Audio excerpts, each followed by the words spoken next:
आपको कश्मीरी मुसलमान जब भी दिखाया गया पत्थरबाज की शक्ल में दिखाया गया, लेकिन आज मैं आपको असल कश्मीरी मुसलमान दिखाती हूँ। आपके सामने ये कश्मीर है, यहाँ भयंकर बर्फ पड़ रही है, सड़कों पर 1-1 फीट तक बर्फ जमा हो गई है, लिहाजा जो पर्यटक जहाँ थे वहीं पर फंस गए हैं। बर्फ से पटी सड़क पर हिंदू पर्यटकों की मदद करता ये अब्दुल है। बस में पर्यटकों को खिलाते ये आरिफ, हमजा और हिमाकत बेग जैसे लोग हैं। आपके सामने ये मस्जिद है।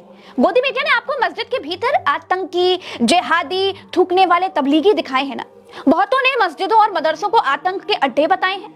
पंजाब से आए ये लोग कहते हैं उनको भारी बर्फबारी में मुसलमानों ने मस्जिद के भीतर रखकर उनकी जान बचाई है। आज रात को ही हम गुंड की मस्जिद में रुके थे सर जी। कैसे हमारी बहुत ज्यादा मदद की, इनके साथ ही हमने ये इतने तूफान की रात गुजारी है। जीवन दान वाली बात हुई है। ऐसा एक मस्जिद का हाल नहीं था। जब कश्मीर में होटल नहीं मिल भी रहे थे तो गाड़ियां सड़कों पर चल नहीं पा रही थी, तो कश्मीरियों ने हिंदू भाइयों के लिए पास की मस्जिदों के दरवाजे खोल दिए। जिसको जहां जो मस्जिद मिली उसे पनाहगाह में बदल दिया गया। उत्तर प्रदेश के कुंभ में मुसलमानों के आने पर रोक लगाने वालों तक मेरा ये वीडियो जरूर पहुंचाइएगा। तो मुसलमानों को गंगा में नहाने से रोकते हो, गंगा किनारे लगे मेले में आने से रोकते हो, लेकिन मुसलमान संकट के समय तुम्हें मस्जिदों में भी पनाह देने से नहीं हिचकते।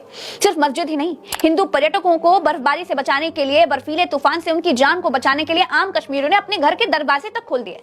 ये एक आम कश्मीरी भाई का घर है। बैठने के लिए घर में जगह भले ही कम हो, लेकिन इतना बड़ा दिल दिखाकर ही इन लोगों ने हिंदू भाई बहनों का दिल जीत लिया। ऐसे लोग मैंने दुनिया में आज तक इतनी मदद करते हैं। प्रज्ञा मिश्रा का ये वीडियो सारे नफरती बाबाओं तक जरूर पहुंचाइएगा। हिंदुओं को मुसलमानों के खिलाफ भड़काने वाले सारे नेताओं तक पहुंचाइएगा और उनसे पूछिएगा कि आपने तो कश्मीरी मुसलमानों को पत्थरबाज दिखाया था, मस्जिदों में आतंकी पलते हैं, हमको ये बताया था, वो पूरा सच था या ये पूरा सच है? आज की यह खबर देखने का अगर समय आपके पास नहीं है तो कोई बात नहीं, वीडियो को सेव कर लीजिएगा, बाद में देखिएगा, लेकिन जब भी देखिएगा प्लीज पूरा देखिएगा। मेरी गारंटी है कि ये खबर आपके विचारों पर जरूर असर करेगी, हिंदू मुसलमान के जहर से आपको जरूर सेव करेगी, उस असर को जरूर कम करेगी। कश्मीर और कश्मीरी मुसलमान वैसे नहीं है जैसा आज तक हमें बताया और दिखाया गया है। कश्मीरी मुसलमानों ने 1-2 नहीं 2000 हिंदू पर्यटकों को अपने घर और मस्जिदों में जगह दी। 1800 गाड़ियां बर्फबारी में फंसी हुई थी दोस्तों। गांदरबल, सोनमर्ग, गुलमर्ग, पहलगाम, इन जगहों का तापमान -22 डिग्री था। कश्मीरियों ने हिंदू पर्यटकों को सिर्फ पनाह ही नहीं दी, जिसके घर में जो राशन पानी था, जिससे जो जितना बन पड़ा उस हिसाब से उसने उसकी सेवा की। दैनिक भास्कर अखबार में छपी इस खबर का हिस्सा पढ़िए आप जरा। दूध पकड़ी में फंसे 9 पर्यटकों में एक पर्यटक राजेश राजपूत ने बताया कि हम बर्फबारी में 4 घंटे तक फंसे थे। शाम होने लगी थी, तापमान गिरने लगा था। अनीस अहमद और उनके परिवार के लोग आए और हमें लेकर गए, और उन्होंने हमारा जो ख्याल रखा वो हमेशा याद रहेगा। ऐसे और भी उदाहरण अखबार में छापे हैं, अब वीडियो रोक कर खुद पढ़ सकते हैं।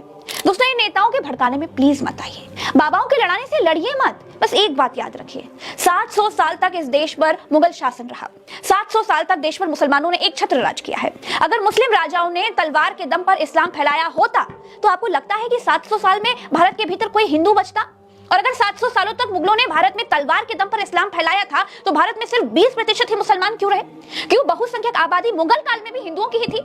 मेरे ये बताने का मतलब सिर्फ इतना है कि अपने अपने धर्म का प्रसार सब करते हैं, अपनी अपनी तरह से करते हैं। इस देश के कमजोर, दलित, शोषित और वंचित हिंदू तबके ने जुल्म से परेशान होकर बौद्ध धर्म अपना लिया।